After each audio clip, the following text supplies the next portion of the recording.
What do you get when two indie solo devs slash popular game designers publish two bite-sized indie games? You get a battle of brains versus nerves. Today, I'm pitting Mark Brown's Mind Over Magnet against Luke Muscat's Feed the Deep. If you haven't heard of these two yet, Mark Brown is the creator of the YouTube channel Game Maker's Toolkit, or GMTK for short. One of the most popular and respected channels in the game design space. His content focuses on exploring game mechanics, level design, and the creative decisions behind some of the best games in the industry.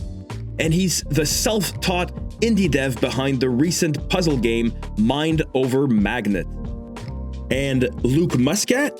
He's a renowned game designer best known for creating popular mobile games like Fruit Ninja and Jetpack Joyride. And after a successful multi-year career, Muscat recently transitioned to solo indie game development, launching the new roguelite game Feed the Deep. These are small games, only 2 to 3 hours long, and for just a few bucks each, they deliver exactly what you'd expect. Well thought out experiences that don't overstay their welcome. We'll compare the core gameplay loops, art styles, game flow, and fun factor. And yes, I'll crown one a winner, but both deserve kudos for what they accomplish. Let's dive in, or magnetize ourselves toward the action. I don't know any magnet puns. Okay, so let's start with what keeps you coming back for more. The core gameplay loops. Let's get ready to rumble! Let's start with Mind Over Magnet. In this game, you're solving physics-based puzzles by controlling magnetic fields. Each level has you tweaking the polarity of objects, pushing or pulling them to hit switches, reach goals, or open new areas.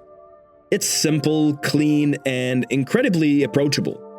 The game ramps up with moving platforms, rotating fields, and timing challenges, but honestly, it rarely ever felt hard. Most puzzles took just a couple of tries to figure out, and while that made for a smooth experience, it lacked those kind of, oh no, I'm stuck moments that puzzle enthusiasts really crave. And Feed the Deep? Here, the core loop is a tension-filled dance of exploration and survival. You dive into procedurally generated underwater caves to gather resources and upgrade your equipment, all while managing oxygen levels. It's classic roguelike territory. Do you push deeper for better loot, or play it safe and return to base?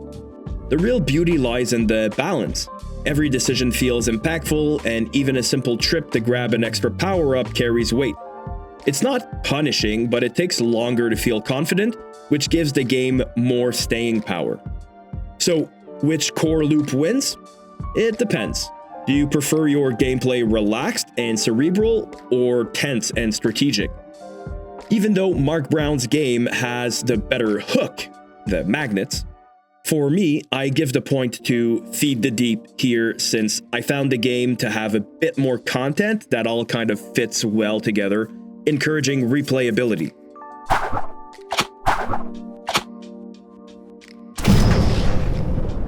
Both games are visually impressive for projects created by two people who aren't full-time artists.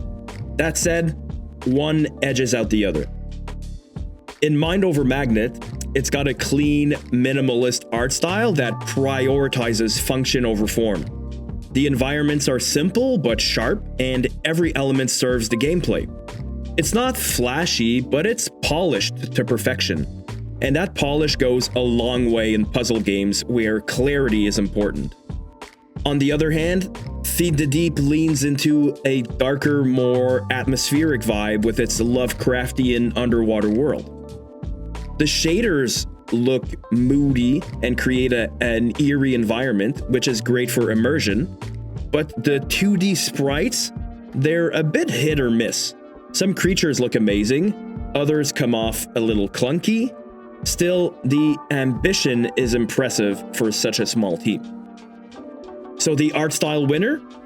Mind over Magnet for consistency, but Feed the Deep deserves props for its ambitious atmosphere. Still, point goes to Mark Brown and Mind over Magnet here.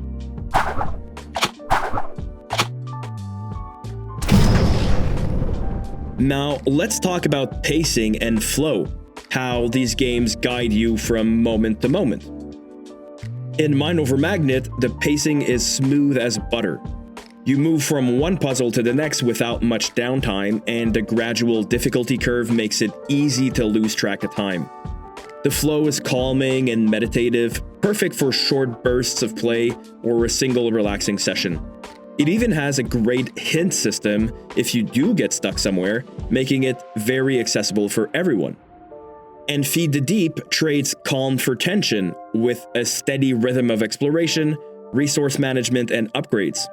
The procedural generation keeps things unpredictable, and while it's not a high-stress game, there's always a sense of urgency thanks to the oxygen mechanic.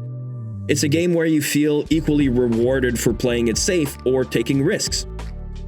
Honestly, both games excel at keeping you engaged, especially for their short runtimes. No clear winner here, it's a tie.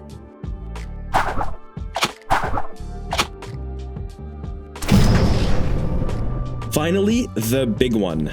Were these games actually fun to play? Absolutely, but in different ways. Mind over Magnet? This one felt satisfying. The controls were tight, the puzzles intuitive, and the music and lighting created a cozy atmosphere.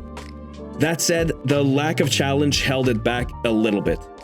I was hoping for a more head-scratching game to really test my brain, but it stayed in the easy but fun territory. And Feed the Deep? This game had more depth. It wasn't particularly hard, but mastering the survival mechanics and navigating the caves felt more rewarding. The sound design, ambient music, and simple story all added to the immersion. Plus, roguelike mechanics always keep me hooked, so this one had the edge for me personally. For pure fun, Feed the Deep takes the win, but both games offer a satisfying experience really worth your time. So, who's the winner? For me, it's Feed the Deep, but only by a hair.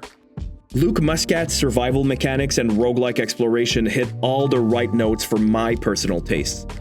That said, Mark Brown's Mind over Magnet is a brilliantly executed puzzler that's perfect for anyone who loves a more laid-back experience. Both games are proof of what solo developers can achieve, and for the price of bubble tea, you can't go wrong with either. So what about you? Do you prefer chill puzzles or tense exploration? Let me know in the comments, and hey, don't forget to support indie devs. They're out here making magic happen on shoestring budgets. Thanks for watching, and I'll see you in the next one.